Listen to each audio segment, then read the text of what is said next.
Welcome to the IdeaCast interview series, episode number 109. And my guest in this episode is Bolin, and MB identifies as a singer, songwriter, and a constantly curious spiritual seeker with a passion for helping those who have been silenced to reconnect with their authentic voice. And that is a bit of their bio that I'm reading off voicepriestess.com. And we had a lovely conversation about support and growth and change using the voice, using song as a vehicle of transformation. So I hope you enjoyed this conversation. I enjoyed these discoveries with MB and learning from them. So it was very much appreciated. I hope this is a good experience for you. And thank you for being here.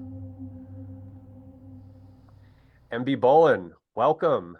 Thank you. I'm glad to open up this space for both of us today, and as well the audience. Welcome, YouTube audience. Always grateful to have you all on board. But MB, welcome. I'm looking forward to our conversation. I always joke with my guests or interlocutors that it's like a stalking process. I'm like, researching MB, researching a person. It's very benign and certainly pro-social stalking, but nonetheless, I have to get to know you and know what makes you tick and what you're doing and what you have to offer to the world. So, in that, let us go ahead let's have you talk about what you do first, and then you can weave a little who you are into that.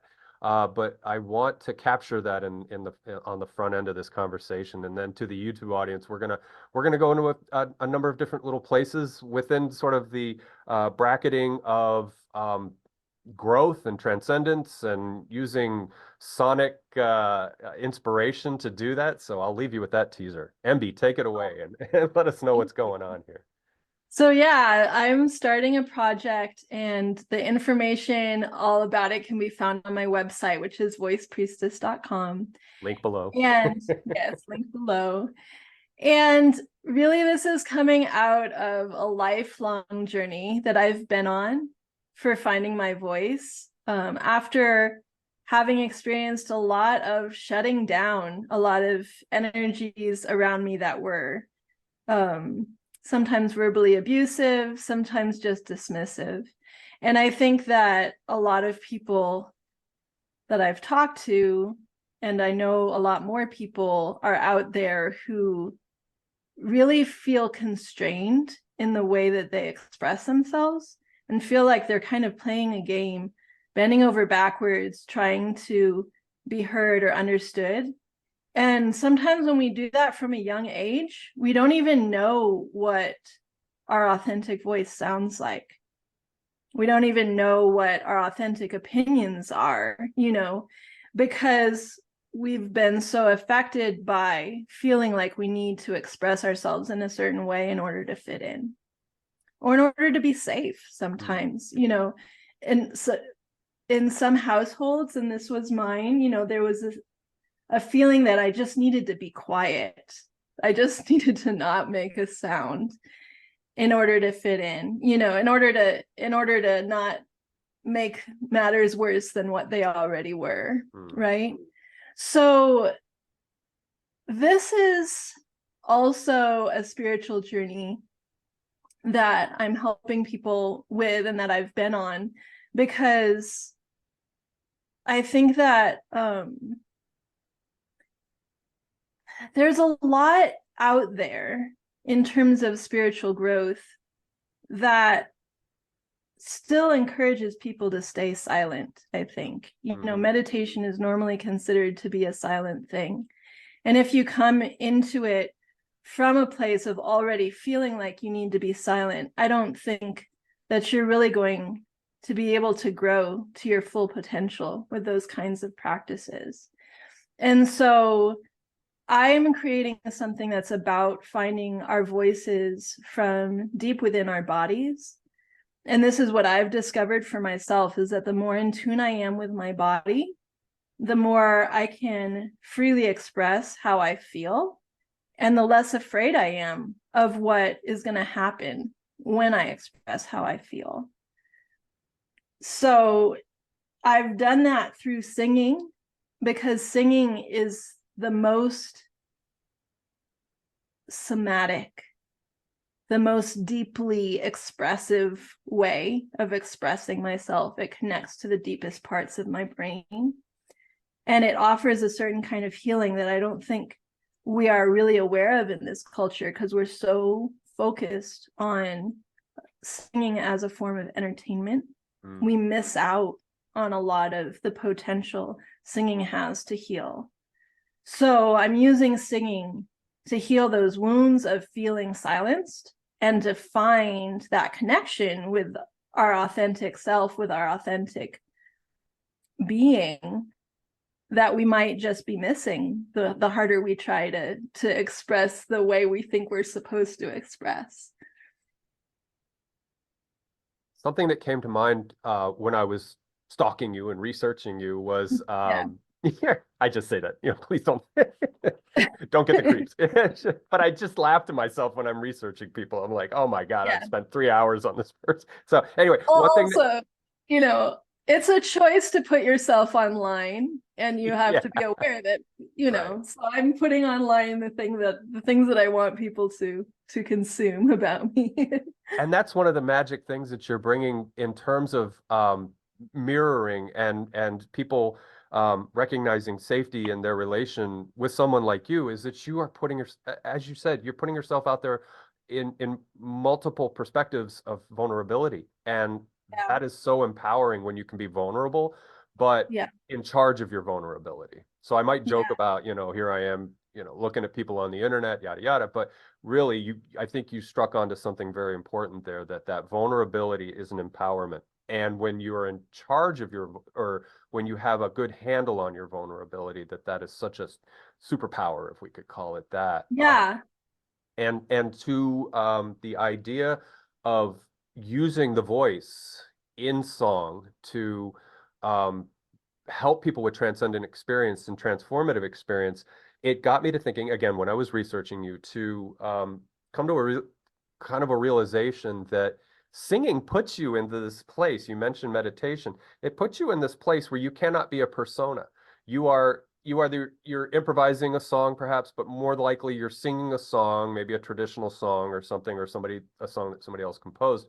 So I don't think there's any movement for, applying characters of yourself in that moment, that you are there, you're vulnerable, you're singing. So I could be off on a weird tangent, but I you're vibed right on that. Yeah. you're right, but it's a choice. It is possible for one to sing with a persona. Okay. And lots of people do it, but when I was doing it, I was very unsuccessful as a singer. I wasn't. It was. I was trying to make impressive sounds, right? And there is an element, and I think this might be present if one is really sensitive to what they're hearing. One might be able to hear it. That you can tell when a singer is playing a character, and that occurs so much that I think we're actually used to hearing that sound. But I used to feel like the fact that my voice would shut down or close up so easily around my emotions was a weakness. I felt like the sensitivity of my voice to my emotions was a weakness, and I couldn't succeed as a musician because of it. Like if I sing this thing and it makes me start to feel a thing, I might start crying, and then my voice will break, and then the performance is ruined, right? And so I realized at a certain point, as I was really exploring my voice for my own pleasure, I started to realize that was actually a strength. And so I deepened into that as a strength. And that's when I found the healing power, because I decided that what I value in my voice is the rawness of it. And so I just deepened into that. And that's what I teach. And so there might be people who have learned to sing certain techniques Like, you sing on in a musical or something, and there's certain techniques that you have to express the character, but also to just be loud enough for the audience to hear you and all of this stuff. And those techniques are all great for what they are, but the techniques that I'm teaching are for a completely different thing, and that's for Right. like being super in touch with your own Yeah. of who you are. Yeah. Yeah. And to clarify something, when I said that earlier, that there is singing to entertain, there is being on stage Right. in a pub or in front of 100,000 people. And I think, if you could correct me, but that's more where the persona is allowed, you can be that whatever the other, but where I was more leaning was like what you do, which is therapy, music, Yeah. singing is therapy, and allowing that Yeah. person to be in that space that takes them out of any other constructed narratives that might have been Right. there prior to singing. So that's where I was Right. like, this Exactly. therapeutic singing. Okay, good. Yeah. So Yeah. so so we have two I'm sorry if modes. that was too much of a No, tangent, but no, no, no, I no, feel no. like it's important to tease out. Yeah, yeah. Yeah. No, for both of us, yeah, absolutely. And so, yeah, and for the audience too, so what I was intuiting is that if I were working with your therapy, that if I were to sing, first of all, nobody should hear it, but maybe you. Nobody wants to hear me sing.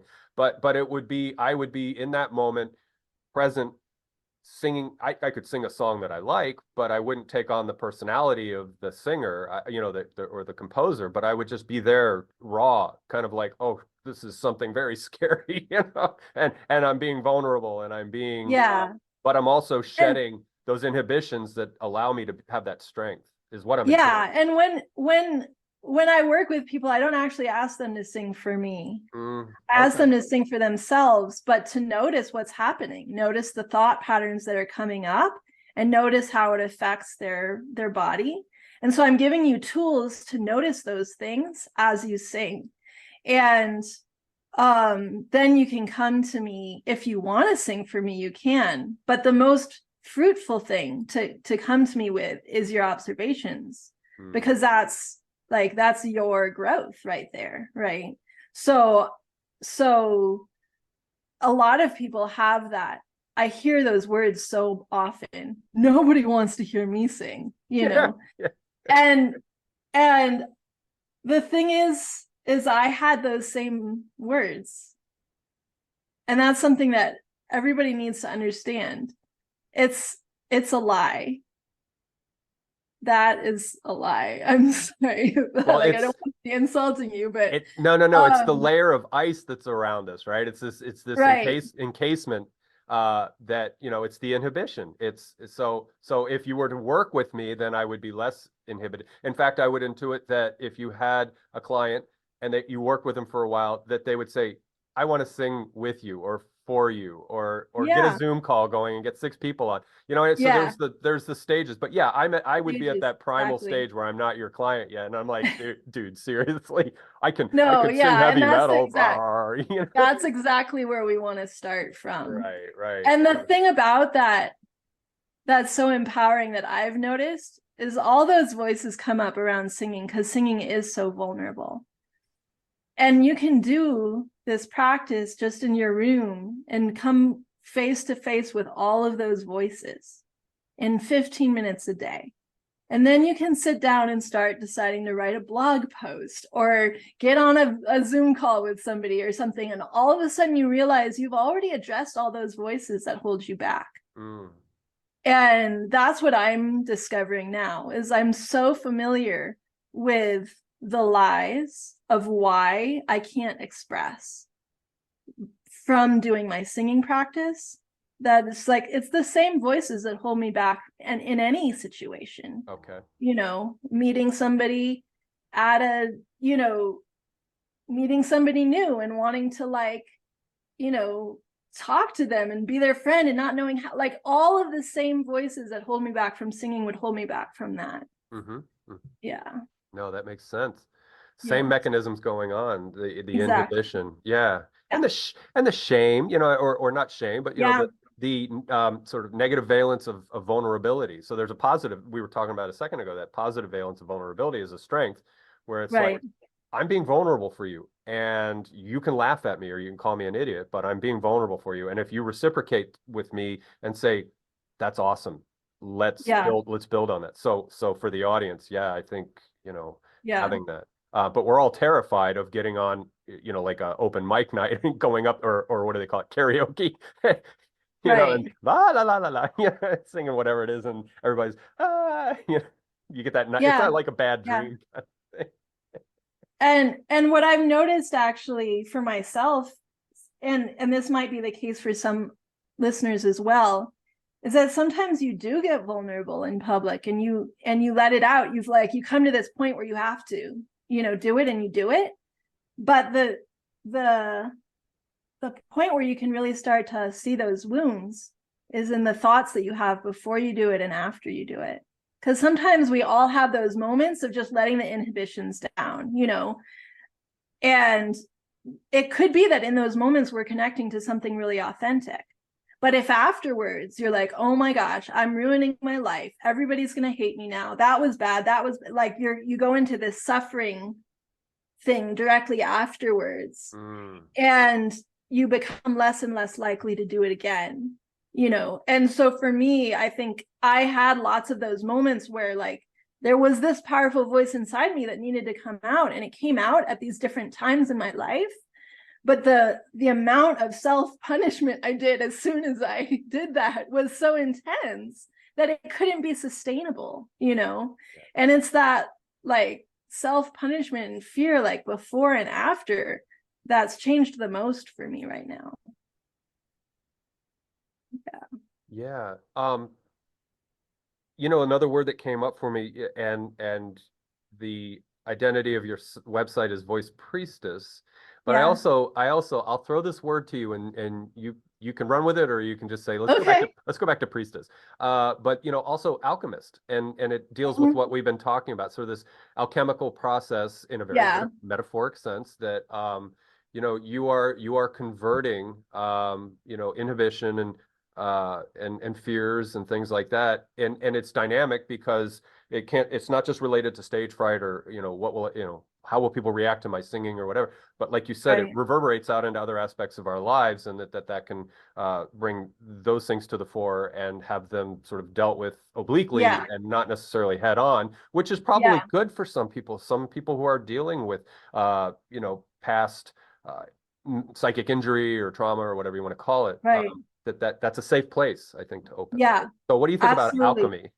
I love it, and I use that word. I don't know if you picked it up in any of my blog posts, but it's there. You can find it if you go searching through my blog posts. But and I think that URL has already been taken. I think I've seen other people out there who are talking about alchemy.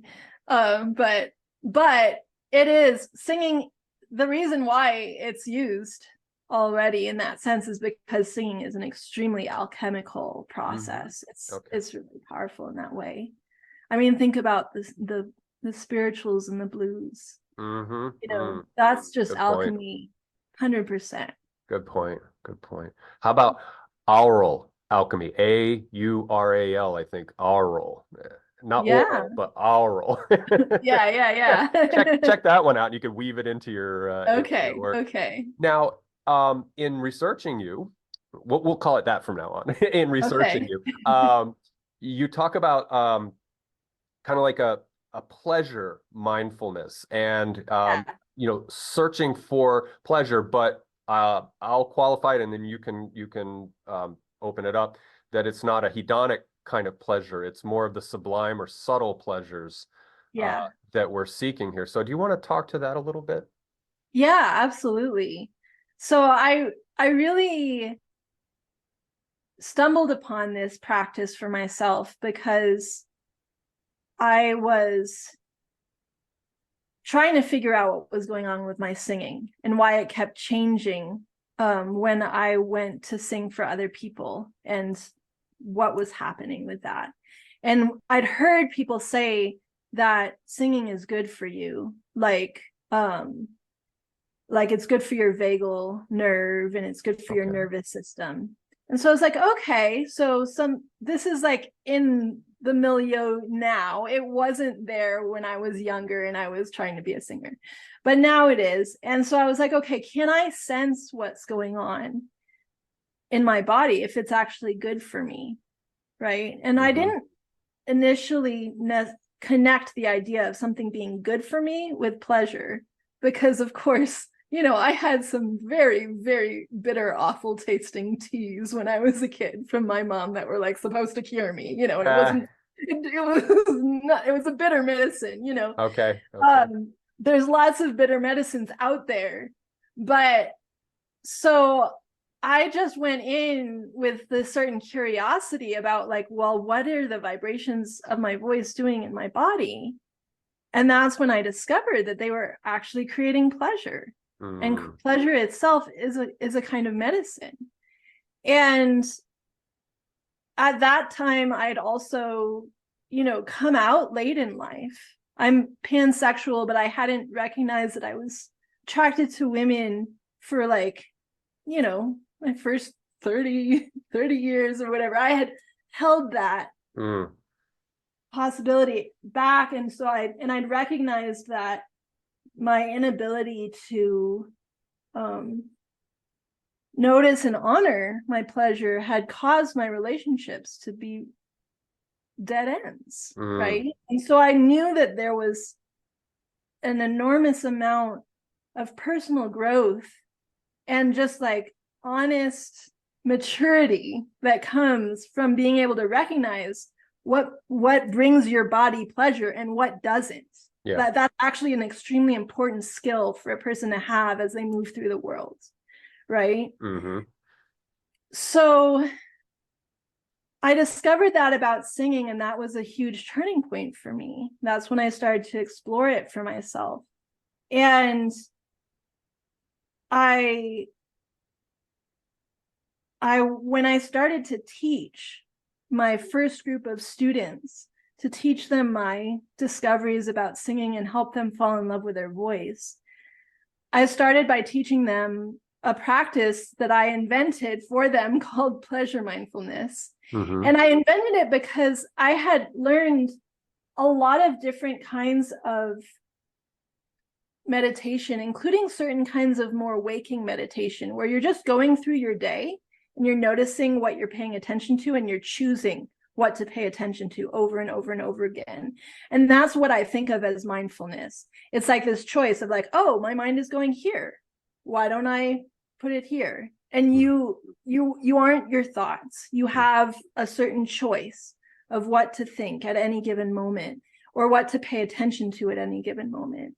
And so I had done this a lot with somatic work with people, where I was helping them notice if their body had tension in it that wasn't necessary, and release that in any given moment, in any given activity. But with that, there was this certain process of paying attention to what's broken to try to fix it. Okay. Right. And that process of paying attention to your body in order to find out what's broken has this kind of underlying value judgment that makes it less desirable and just makes your relationship with your body a little bit just not healthy. Like if I'm only paying attention to my son when there's something wrong and I'm trying to fix it, then we're going to have a very broken relationship, right? And so I realized that like paying attention to I needed to help my students learn to value the pleasure of their voice and to value it more than their judgments of what they sounded like. And so I just started with valuing that pleasure in every single moment. And when I started doing it with my students and for myself, I was amazed at the results, because it's like, so that metaphor of the relationship is so strong. Like maybe you think of yourself as a soul or some kind of a consciousness that's in a body, right? And maybe you over-identify with your body, or maybe you over-identify with your thoughts. Maybe you over-identify with your computer or your social media profile. But like when you come into relationship with your body, what is that relationship like? Is it a punishing relationship? Is it a like enslavement relationship? You body will do what I tell you to do, no matter what. I don't care if it hurts, like there's a lot of attitudes out there. I mean, just the word body mechanics, the phrase body mechanics always annoys me because I'm like, your body isn't a machine, it's alive, you know? Yeah. And so flipping that switch with the pleasure mindfulness is actually flipping it to like letting your soul be in love with your body and your body in love with your soul, because the main thing of a healthy relationship, the food of a healthy relationship, is pleasure. And then when you tease out the subtle pleasures, something really powerful happens. And it's actually something that I noticed in a completely different context in my 20s, because I was binge eating. Right? I had grown up with these these really intensely healthy foods that tasted awful. and I had this habit of just like going and eating junk food like after having dinner with my parents, like then going to Jack in the Box and having a whole other, you know. Oh my God. Because I had this drama internally of not thinking it was okay to enjoy food. Okay. Right. And so then I would pound the quote unquote yummy food, you know, but it wasn't actually yummy. And that's the thing. So when I started learning about somatics and my mind, I was like, gosh, I'm not enjoying this junk food because I'm feeling so guilty while I eat it. Right? I'm not even tasting it. All I'm tasting in my mind is guilt, the feeling of guilt. Okay. And so I was like, what if I actually taste the food? What if I just tell myself as soon as I pick it up to eat it, I can eat anything I want as long as I don't feel guilty and I taste it instead. Okay. And my binge eating just completely went away because I noticed that, first of all, the junk food didn't actually taste that good, you know? Yeah. And like when you eat one chocolate truffle and you like really enjoy it, you're satisfied, right? Yeah. So there's this thing that happens with our minds where we decide a thing is pleasurable, or we decide that we've denied ourselves. And I think this is where hedonism comes in, is this sense of like, I've been so repressed, I have to go out and experience all the pleasurable things because I've been so repressed, and because at some point like somebody told me I didn't deserve it, but I do deserve it. So I'm going to go experience all of these intense pleasures as much as I possibly can, right? But it's a conceptual pleasure. It's an idea that having it in large amounts is actually more pleasurable. But when you actually pay attention in the moment, it's not more pleasurable. You get full, you get sick, you get like, you know, relationships break down, all of this stuff, right? And with addictive drugs, there's always this element of like it being really pleasurable for a minute and then it getting really bad afterwards. And because it's so bad afterwards, that's what makes it addictive, because you feel like you need that thing back again. And also there's just this inflexibility of like, I need this one specific pleasure, right? And only this pleasure matters. But when we do pleasure mindfulness, the whole point of it is to notice any pleasure that's in our body at this moment, right now. You're not going to go get something, go do something, go open the fridge. You're not going to do anything to go get pleasure. You're just going to notice what's in your body now. And it might not be something you would normally think of as pleasure, but it's just like, okay, well, what feels the best in your body right now? And you start to have this flexibility in terms of like, oh, I like this pleasurable sensation, and I also like this one, and I also like this one. And guess what? They're always there. There's always this sense of satisfaction that I can arrive at. So it's pretty powerful. I think I haven't, like, aside from the binge eating, I haven't had extremely addictive patterns. So I can't speak to that, but I do feel like it does break down those addictive patterns. Well, something key for me when you were talking is that pleasure, as you said, seeking pleasure can be problematic. And in Mhm. being able to understand the value of subtle pleasure, Mhm. again, without ramping the hedonic scale all the way through, to 11, is Right. that you are, it's less of a yo-yo or a seesaw. Like you said, when you do a drug, especially something that really hits the dopamine receptors, that, then you want to chase that dragon for and I did a lot of drugs, so I can, I know of what I speak, so I'm not speaking critically. It's that, Yeah. you just, and fortunately, I didn't have the kind of personality where if I did something, oh gosh, I have to do, I just go float for a while, whatever, and sober up Yeah, again. yeah. But anyway, to seek that spike is Right. that kind of seesaw, and that's what a lot of Yeah, people and I spend think half their lives going in therapy over, is like, no, not the spike, just the terrain is nice right. and flat, I think that, like, I mean, I do seek pleasure, but I think that um getting to know pleasure really intimately and the subtle pleasures helps me seek the pleasures that are going to be the most satisfying. Mm-hmm. Mm-hmm. Like, one pleasure for me to seek is the pleasure of like going for a hike. Mm-hmm. Like, I know how I feel while I'm hiking. I know how I feel when I'm done hiking. I know how amazing it is. And so I can be like, yeah, I'm going to seek that pleasure. I sought out this house that I live in now has an absolutely amazing view.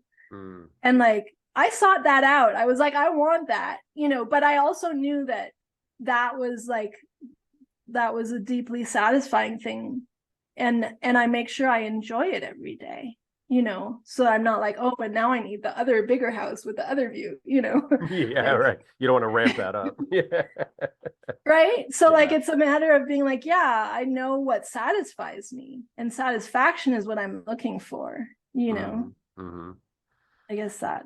Yeah. Yeah. And then when you couple that with the other therapy that's occurring with what you do, is the Singing, yeah. yeah, the singing. It tamps down the angsty whatever's going on, that that sort of breeds, again, maybe an insecurity, or if it's really bad, like I'm neurotic, so I can say it. It's like, these things that hijack our feelings and emotions, that the modulation is tempered by this singing practice that you're talking about. Yeah. Because again, it gets you out of your little space, that you can be you can be vulnerable. Like you said, in an interview, it's the authentic self is emerging versus Yeah. that Yeah. that which is being forced. This is So, my son. He hi, wants me to son.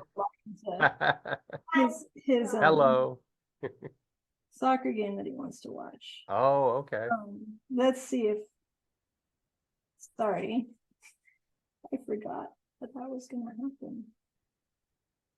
See if that works. Yes, it did. Okay, that was quick. Okay. Solved. um so yeah, I'm trying to, yes, I think one of the things about pleasure that I think about is the fact that we evolved for pleasure to actually guide us. Like, that's what pleasure is for.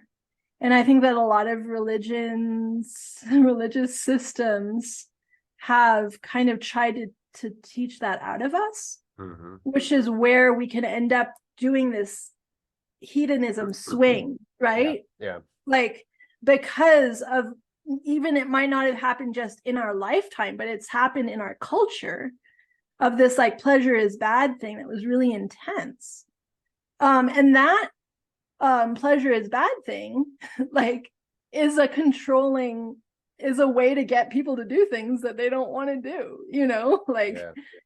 um and the reason that we have taste buds that can taste sweetness is because the foods that were sweet were not poisonous. We were supposed to eat them, Mm-hmm. right? And our taste buds were telling us this is what you're supposed to eat. Yeah. And that's why, like, really tasting your food can actually make it so you eat better food, right? Because Yeah. like, Yeah. a Snickers bar doesn't actually taste like chocolate. Like, there's not enough chocolate in it. Tastes kind of like cardboard, like, Yeah. honestly, but a banana, you're like, oh, there's something going on here, Yeah. Yeah. and I can feel it. But so all of these physical, biological pleasures that we have are things that are good for us, right? And when we actually let ourselves enjoy them to their fullest, we feel satisfied. And using our voice is physically pleasurable. That means something. That means that we are meant to use our voice, that it's good for us to use our voice. And singing is much more pleasurable than talking. That must mean that there's some reason why we're supposed to be singing as human creatures, right? And I think that, like, you know, as mammals who were very dependent on our parents, the baby is supposed to cry out so that the mom will come, or the whoever it is, the grown-up will come and pick them up. Like, that's why we have a voice, because we need to connect to each other, not just as infants, but we need to connect to each other as a community. Like, we became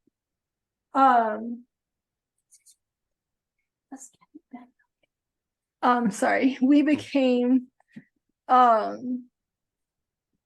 a dominant species because we hunted as a community, right? We needed to our voices in order to coordinate our hunting, you know. So the voice is like a biological need that we have. Because of that, it's pleasurable. Because it's pleasurable, we create art out of it, you know. And we're getting more sign-in things happening here. Sorry.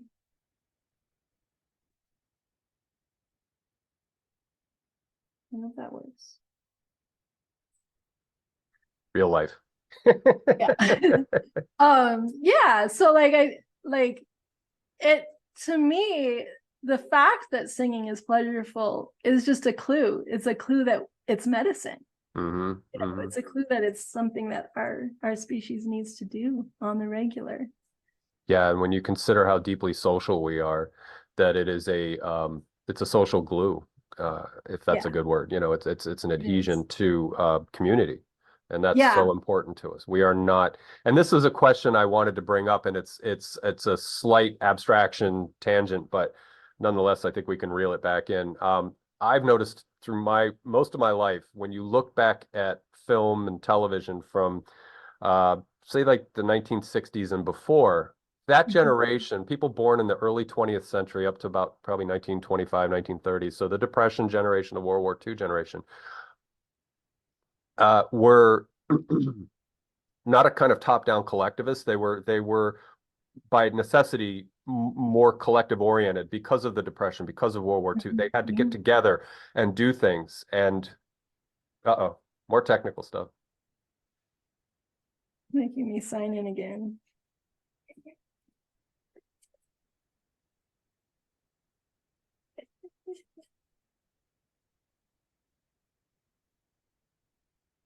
Is this Paramount now?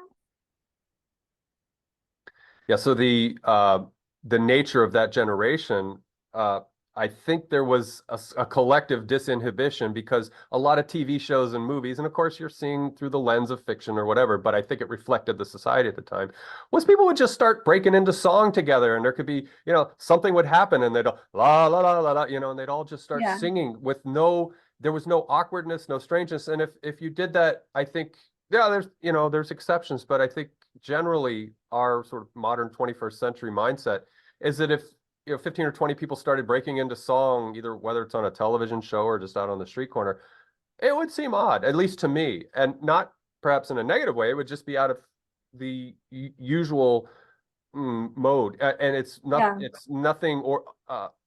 it's nothing extraordinary to see an individual singing. They could be singing for money on the street corner, they could be obviously in a pub or whatever, but just for people to break into song collectively and enjoy that as a communal experience, I think is rare. Perhaps it's rare. Well, there's a lot there in what you're talking about. There's a lot of influences that have happened. For example, just the recording industry. Like those people that you're talking about, they didn't grow up with an entire catalog of music to go listen to, right? Like people started recording and playing music on the radio, you know, a while ago, but it was still kind of a rarity. It like slowly took over, right? To the point where now, like, I mean, when I was a kid, if I wanted to hear music, I had to go buy an album or listen to the radio. Now all music everywhere is available to everyone. So there's this continuum. But before that recording industry started taking off, if you wanted to hear a song, you had to sing it yourself. Yeah, you had to go buy the sheet music. That's a good point. That generation or was not necessarily buy the sheet music, but your grandma sang it to you. Right. Like, I mean, people didn't all know how to read music, but they all knew how to sing. Okay. They like singing was something that people did together on their front porches to entertain themselves. Right. And so, but at the same time, you have religious institutions and things like that being extremely controlling of what music was of the devil and what was the good music. So you had people going to church and singing a lot there. And if you were singing hymns, you were being a good person. And if you were singing the pub songs, you were being a bad person, but people did it anyway. Yeah. Right. So there was this, they had something to confess, you know, the next day. I was singing body music. Right. So there was a lot of control around music trying to come through religion. But at the same time, people had to sing if they wanted music, they had to sing. Okay. And then you get the recording industry coming in there and having its own stratification of like the invention basically of the pop star, right? Where now everybody's comparing themselves to a thing, right? I mean, the things were pretty different before supermodels became a thing, right? In terms of people's body image. Same things happened with people's voice image, with pop stars becoming a thing. If you don't sound like the recording, then you think that nobody would want to hear you sing, right? That idea is from post-recording industry. That idea was not present before recording industry, right? And so you have the combination of this cultural like years of music being strictly controlled in certain religions of like, this is of the devil, this is not, like, so that people were afraid of the power of their voice and had to use it in certain ways. And then on top of that, then you have the recording industry creating its own stratification. And then you have people not going to church anymore, right? Like, because of whatever reason. And that's like the last place where communal singing is happening, right?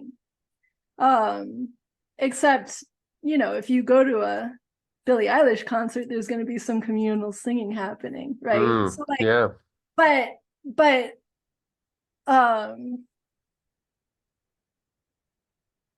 yeah. Well, that's one thing that kind of wipes my little thesis out. You watch a rock video. I watched Metallica in Saudi Arabia the other day, which I thought was interesting in Riyadh, you know, and there was actually women in the audience, and I was like, oh, how did they manage that, you know? So anyway, Metallica's playing, and I don't know, what was that one song that they did? Battery or something like that. And he just, Hetfield would hold the microphone out and the whole audience knew all the lines. So that kind of throws my little theory out that we don't sing collectively anymore. But those are, you know, but sealed environments where it's safe for 40,000 people. Right. And, you know, I was going to, when COVID started, I was working at a Unitarian Universalist church. Okay. So it's a place where people can go who still want the trappings of a church, but don't want to be told what to believe. Right. And so, you know, we sung hymns, right? And that was one of the nice things about it. But then when COVID started, we were all at home and we were trying to figure out how to do our thing on Zoom. And I remember, you know, and I was trying to help plan stuff. And I was trying to find videos of the songs that had the words on them. And somebody in the meeting was like, oh, you know, I don't think people want to sing all by themselves in their house when like they can hear their own voice. Like they probably don't want to sing. Like we don't need to find videos that have words on them. And I was like, whoa, like for people to get to the level where they'll only sing if their sound is drowned out by a lot of other people, and they won't sing at home alone when nobody else but themselves can hear them. Like, that's very telling, right? Because that means that all of that judgment is in your own head, and you can't enjoy your voice unless literally no one can hear it, including yourself, because it's drowned out by so many other people. You know, so that wasn't one of those light bulb moments. Oh yeah, It's for just, sure. yeah. Yeah, it isolates people out.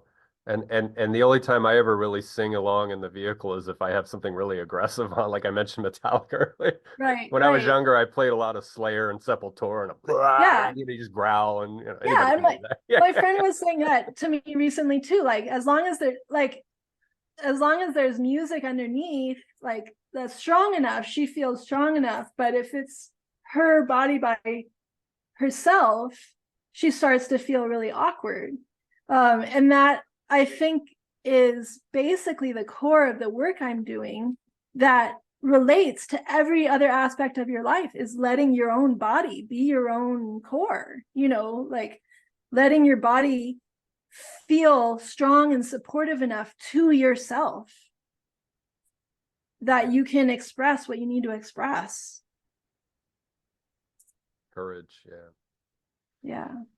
You touched on something a moment ago about your first album that you bought, and I was listening to another interview that you did, and you said it was Tori Amos, and I was like, yay, yeah, because I went through this thing when I was younger, and I loved female vocal performers, vocalists, Yeah. singers, Yeah. so I actually went and saw her on her little Earthquakes tour, and that was really neat because Yeah. to speak to her, she's always been so I guess she exemplifies what I interpret your work to be. So it is fearlessness. It is this spirit of creativity and these little Yeah. spells that she weaves with her music. So yeah, Yeah. I was taken by that, and it was a great performance, great concert. She's a very good entertainer. But yeah, Yeah. that was fun. Yeah. I shouldn't Yeah. say this, but I took half a tab of acid when I went to go see her because I was like, this was like in '92 and I was in my early 20s.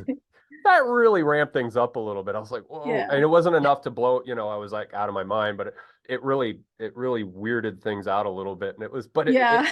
I was so used to her music that it didn't matter, but I was kind of like drawn into the music even more. But yeah, Tori, to me speaks to, and she's still out there. I occasionally, my wife and I'll, see her on YouTube or whatever, and we'll watch something, but she's Yeah. always struck me as being fearless and in this place of creativity as a poet, mystic kind of, Yeah. Yeah. alchemist, creator. Yeah. Yeah. I Always know. admired that. I love her stuff. So to Yeah. that, who do you let's fan person for a little bit here, and who do you like in the genre of singing? It doesn't matter, like I'm thinking like music genres doesn't matter. Like what do you like? Yeah. I mean, I I like I like a lot of different singers. Okay. It's the vulnerability and the heart that always draws me in. So to be honest, right now, I think Billie Eilish is amazing. Mm, She is amazing. And I have this funny little fascination with her because she was in the same children's choir that I was in growing up, but 20 mm, years later. So I'm about okay. 20 years older than she is. Okay. But we had the same choir director, the same teacher in our choir, and it was an amazing choir. And so it's just this odd little thing. She was also homeschooled and I was homeschooled, and her parents were also vegetarian and my parents were also vegetarian. And she also has an older brother, and also I have an older brother. But that's where and it was in Los Angeles, but she and her older brother were best friends, and they just played at making music. Okay. They just played. Whereas my brother was deeply threatened by me, and like was the one that like chewed me out for bringing home that Tori Amos album. Yeah. And so it's just this experience watching her of just, I mean, I would be her if I had what she had, because she also has this amazing personality that connects basically with the zeitgeist of the moment. Like Mm-hmm. she gets what people need in their Mm-hmm. music right now. She and her Yeah. brother do. Okay. And so she's brilliant. And also she's clearly playing and enjoying her music making process, and she doesn't care about genre, which I think is the great thing of the younger generations. Like she's listened to all of it and she lets all of it into her music. Mm. And I love that. Um and and her voice is raw. She's not performing. She's being real when she sings. Mm. So, when we were talking about that question before of like, yes, people do put on personas. But when I hear Billie Eilish, I don't hear a persona. I hear her, raw. Nice. Um, and I'm also deeply in love with Joni Mitchell. Okay. you Okay. know, Good her her choice. her songs are brilliant. I grew up listening to a lot of Ella Fitzgerald, and I think there's a certain quality to her voice. It's like golden. It's just gold. Um, but now that I think back on it, knowing what I know now, I know that what I'm hearing is a sound of pleasure, of Mm-hmm. her taking pleasure in her body when she sings. Um, and and with her scatting, I think that she's probably my biggest inspiration in terms of improvisation, because I would sing along to her scats and I would just learn them note for note. And when I was younger, and they're just so complex and amazing. And it's play. It's clearly just play Mm-hmm. and enjoying the sound of her voice and the feel of and what she can do with her brain. Like that's the thing about that kind of improvisation, is that's like it's both extremely intelligent with your brain and your understanding of music, and also intelligent in your body. um I think that's something that Ella Fitzgerald and Joni Mitchell have in common, and Billie Eilish. I mean, they're all extremely intelligent. Mm. um I love Bob Dylan. Mm-hmm. Mm-hmm. Everybody loves to insult the sound of his voice, but I could literally listen to him all day. And I think once again, it's because it's not a persona. It's just him Yeah. enjoying his music and expressing himself very freely. Yeah. And I think that there's an energy in Bob Dylan's music that is one that I've kind of been lacking or not letting myself have in my life. And so that's one of the reasons why I get so addicted to listening to Bob Dylan. It's like it's answering a thing that I need more of. Mm-hmm. Um, yeah. Mm. Well, thank you for sharing that. Yeah, it's nice to air that out, because there could be people listening right now, and they may not have given Ella a chance, or they haven't discovered her genius yet. So to throw Yeah. things out, and if you'll permit Or they me, might not be giving Billie Eilish a chance because she's that's too true. new. Yeah, that's true. Old guys like me be like, "What?" No, go listen to Ooh. Billie Eilish. Yeah, I think my wife listens to her, so yeah, I'll have to check in.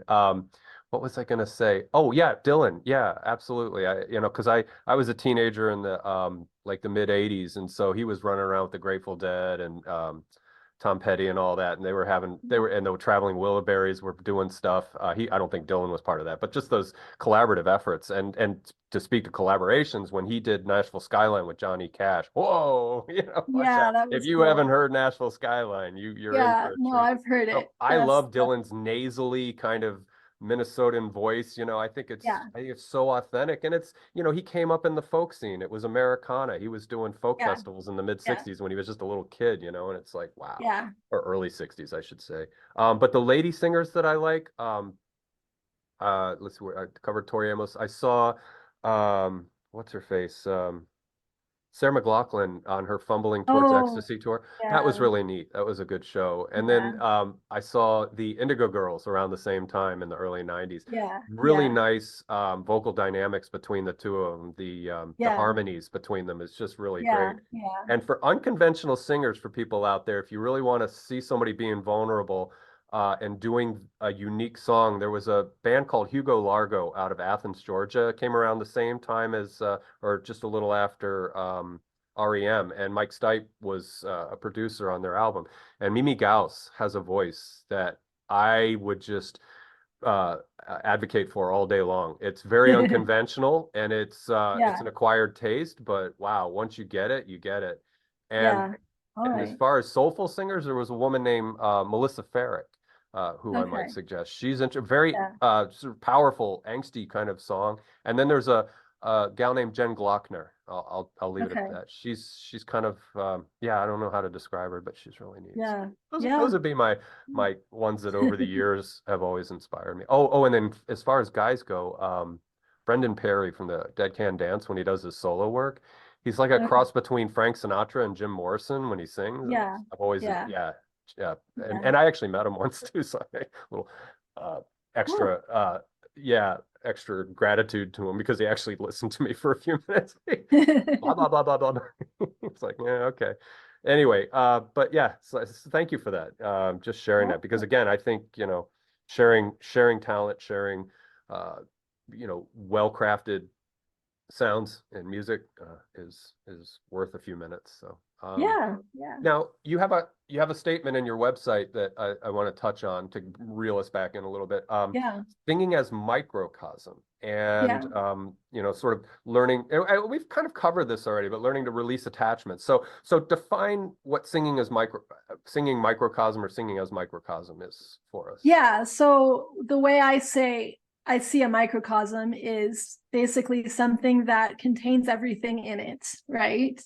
So what I need to learn to do to sing with my authentic voice is the same thing I need to learn to do to be authentic in my Okay. entire life. So there's the whole life, and then there's the singing. And the Mm, singing contains everything in it that the whole life contains in terms of like the internal drama, in terms of like learning to follow pleasure and look for deep satisfaction and let go of concepts. So what you mentioned, letting go of attachment, right? And that's something that I find with my singing is so powerful because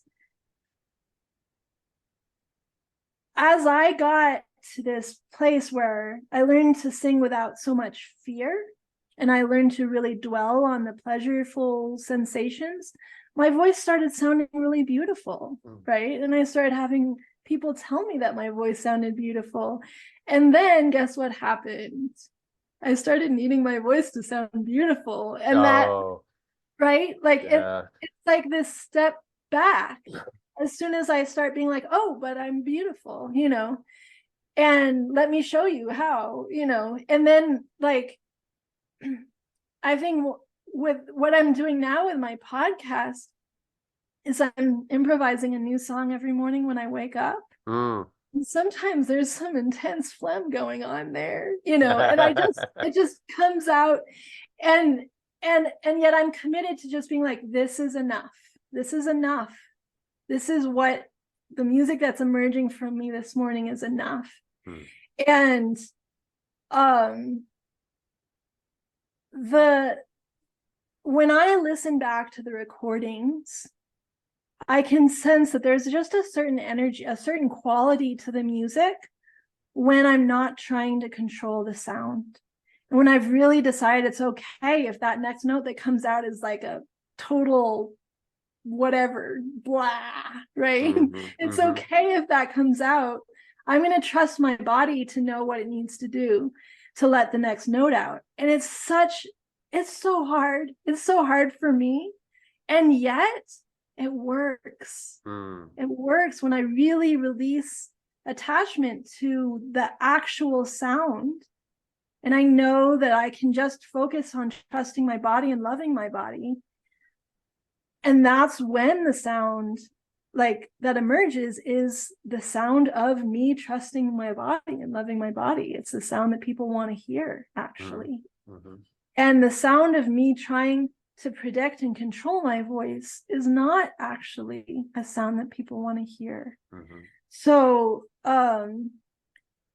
this is one way where singing is a microcosm of everything, because that one practice of releasing attachment to what's about to come out, it applies to this podcast. You know, at the very beginning, you know, we were getting ready to go and we were like, okay, we're going to talk about this and then this.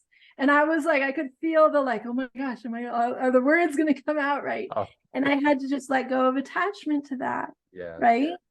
And that's something that so many people experience. Like, how many do I need to have all the notes in front of me? I need to like, let me like, I mean, even my business coaches were saying like, some people do podcasts with like all these notes spread around them and like write down like 20, you know, what's the word? Write down like bullet points like, or something.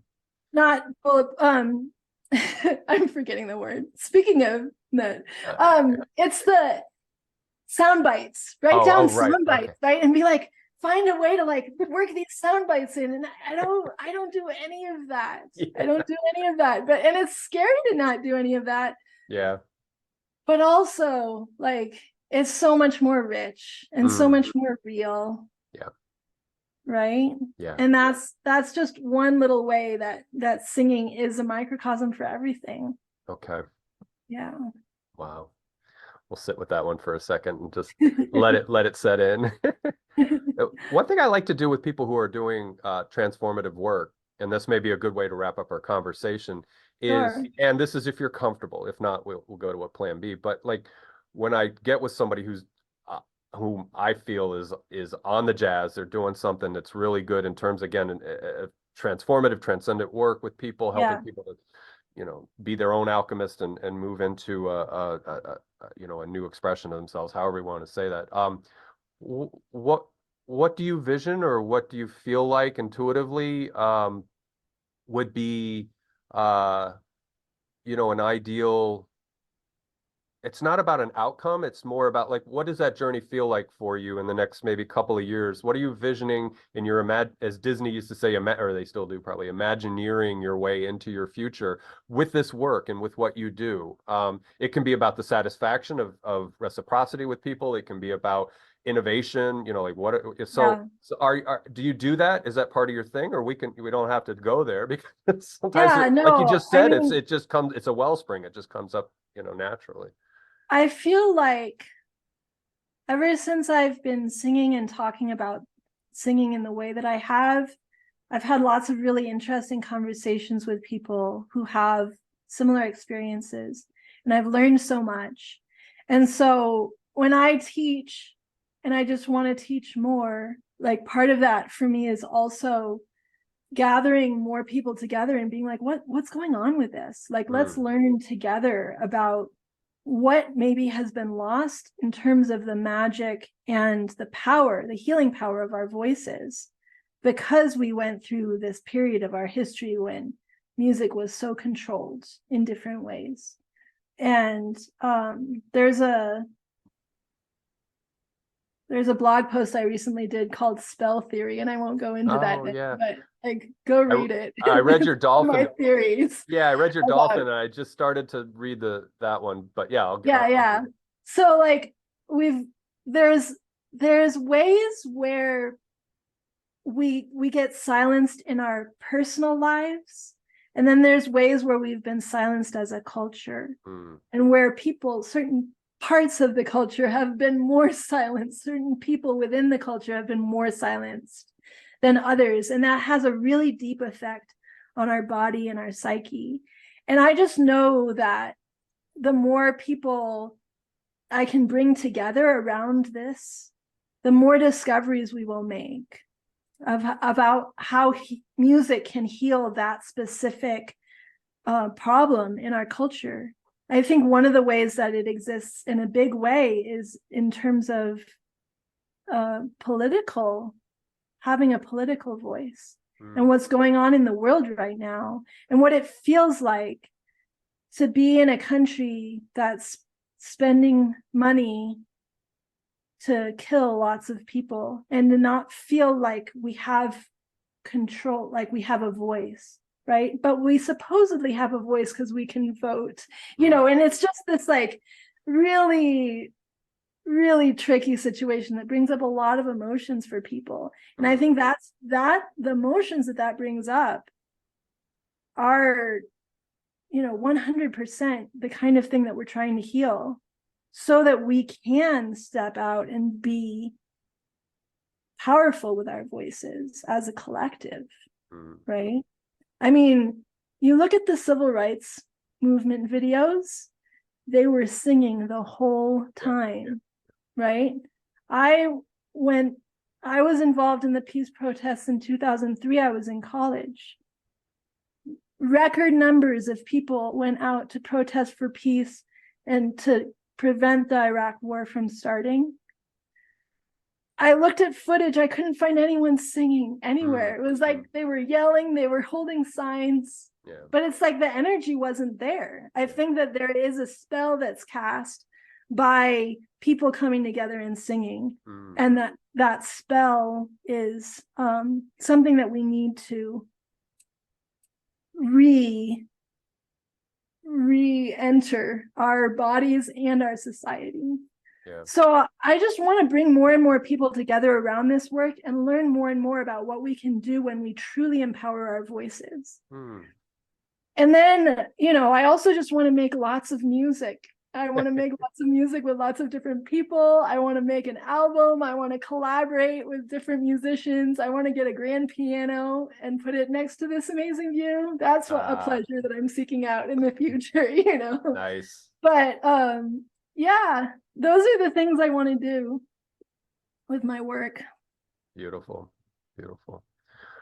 Well, I'll stay with you in that visioning, in the ethers, by just Thank willing you. it for you and Thank you. visualizing that with you. Yeah, because again, you know, people that come on my show, um, I do have a sort of discriminatory screening process. I want to platform and present people who are using novel ideas and novel approaches to well-being and as you just were saying a moment ago, it's kind of a sense making of our cultural, our psychosocial environment, and what you're doing resonates with me in that sense that this is just yet another facet and a jewel of whatever metaphor we want to use that can Yeah. illuminate the way forward to having future generations live a better quality of life and so I appreciate what you're doing and I hope the audience was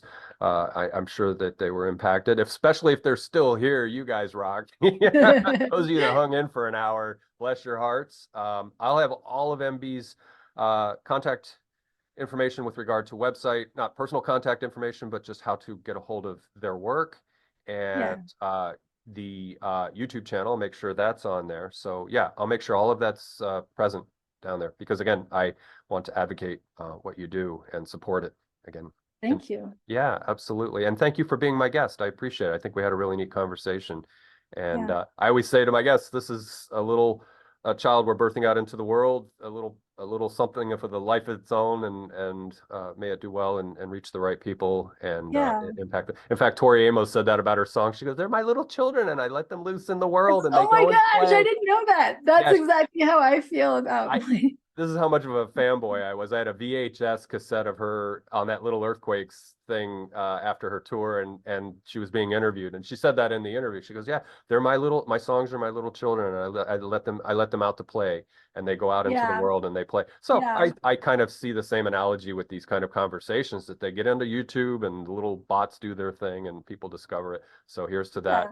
Yeah. Here's to that type of that particular species of success, Thank where people you. are Yeah. impacted. So, but yeah, Yeah. MB, I really appreciate having you. And any last words, anything you want to share before we stop the record, or anything else you want to get out there? I don't I don't think so. I Okay. feel satisfied. We're good? Okay, good, good. I Yeah. just want to make sure it wasn't anything else. All right, MB, I'll say goodbye to you after we stop the record, but to the YouTube audience, thank you guys so much for being here. And again, especially everyone who's still here at the very end. Much love to you guys. So, all right, MB, I'll stop recording and we'll say goodbye.